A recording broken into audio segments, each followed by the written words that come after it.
He's looking at spending an awful long time in prison now, isn't he? Well, we don't know. I mean, it depends if the extradition is successful. If it is, then it could be a life imprisonment, yes.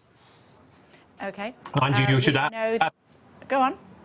Yeah, well, one should add that he's actually not had any liberty for about 10 years now. So, you know, he has certainly suffered. And, you know, the United Nations Working Group on Arbitrary Detention did determine that he was arbitrarily detained. So he has had 10 years so far of a compromised freedom. Well, that was arbitrarily dismissed, of course, by the British government. They didn't appreciate that at all. Well, no, go on. No, they didn't, but they should have, I would argue. I mean, because, you know, the UN is the highest authority on this one, so, you know, in the world. So, you know, perhaps their decision should have been listened to. Yeah, of course, he did choose to skip bail, which is an offence here in the United Kingdom, for which he has been found guilty this afternoon. Yes, and he received diplomatic asylum, which has been revoked, probably illegally, I understand, by the Ecuadorians. Okay, so you think that it was acceptable for him to have skipped bail, even though the charges that he was facing potential charges he was facing at that time were in relation to serious sexual offences in Sweden and nothing to do with WikiLeaks or otherwise in the United States? That's just simply not true. He was very clear, and many journalists wouldn't accept it, that he was going there to escape exactly what has now happened to him. He claimed asylum, he received asylum, and he was saying it's because he didn't want to be extradited to the States, and that's exactly what appears to be happening now.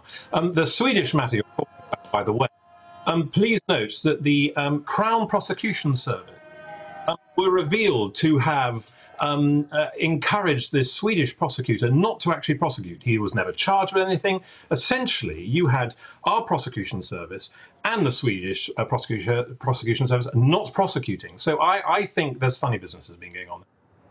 What are you suggesting? What are you alleging? What I'm suggesting is that there wasn't a desire. I've been quite clear. I was being very clear that you know, if the prosecutors aren't prepared to prosecute, why would we take that prosecution or, you know, the allegation seriously? The Swedish prosecutor wouldn't come to London to interview Julian, which they're quite happy to do. No. And in addition to that, there was no desire to prosecute. The La Repubblica, an Italian newspaper, you can look this up, did a Freedom of Information request in Sweden and was able to retrieve emails that the Crown Prosecution Service had destroyed, which discouraged the Swedes from acting. Anyway, they've dropped that. I mean, what's happening now is nothing to do with Sweden.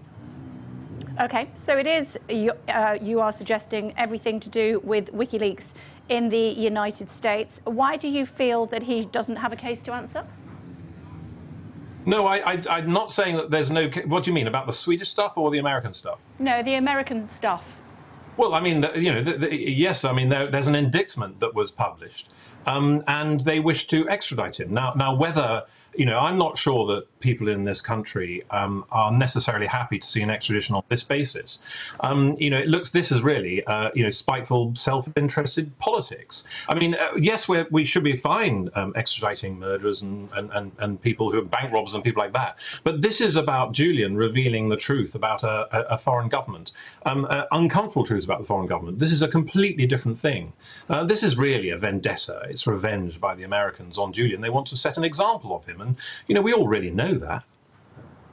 But the allegation is not about publishing these WikiLeaks, though, is it? It's more to do with conspiracy with Chelsea Manning, then Bradley Manning, to commit computer intrusion, to hack government servers. Is that not your understanding?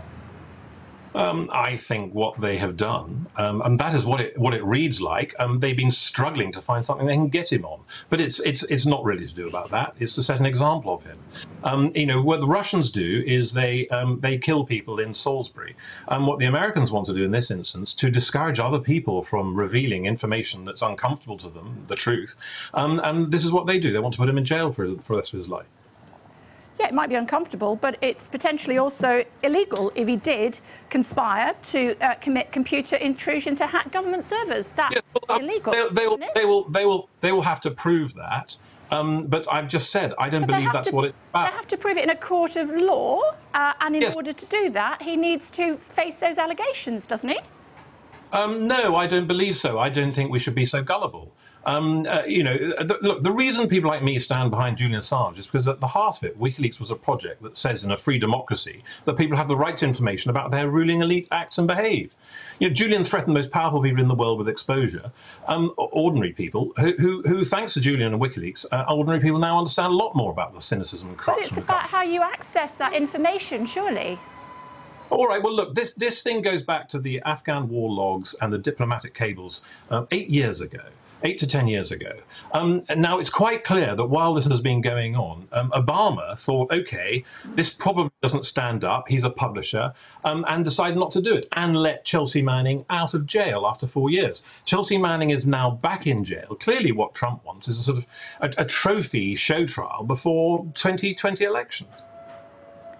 You can't hack government servers or conspire with someone else to commit... Hang on, this is our government. This is our government. Finish my question and then you can answer it. Is that possible? You cannot. Of course it's possible. It is illegal. Thank you. It is illegal to hack government servers or to conspire with someone else in order to do that. That is illegal. So that is the charge that is likely to be. No, hang on. You're talking about something that needs to be tested in the courts, frankly. Of course. And wait, look, you sound like the American government is our government. It's not our government. This is a foreign government. It's a foreign state. I mean, if it was Russia, if Julian had maybe... But it's not Russia. But it doesn't matter. It's America. It's a foreign state. We seem to act as if America has the right to pull people from our country just because they don't like them. And you're talking... if there's a certainty... No, but they have an ability to ask our government to extradite somebody that they feel needs to answer these allegations in a court of law. That's what America is asking us to do. Would we pull somebody out of an embassy who's got asylum for the Russian government or just the American government? Surely that's a nebulous argument. Why? Because the American government have asked us specifically whether we can provide information from, or provide this gentleman to them via video link to see whether there is a case to answer. Why is that not acceptable? It's not acceptable because we know what's going on here. It's not acceptable because we wouldn't do it for other governments. We have extremely weak extradition laws with the United States of America. Julian has been in all the supernatural bodies, for example, the intra-American Court of Human Rights has judged in his favor that he was he received asylum, should have been entitled to it. Ecuador has been pressured by the Americans and us, simply to do America's bidding. I think Julian is somebody who has brought forward whole debate about transparency in a way that was incredibly important. He needs to be able to participate in that. And this is just bullying. This is sort of victimizing him. This is taking out on Julian, and because he's threatened the most powerful people with the world with exposure. He must not be extradited to the United States. It'd be absolutely scandalous if that happened.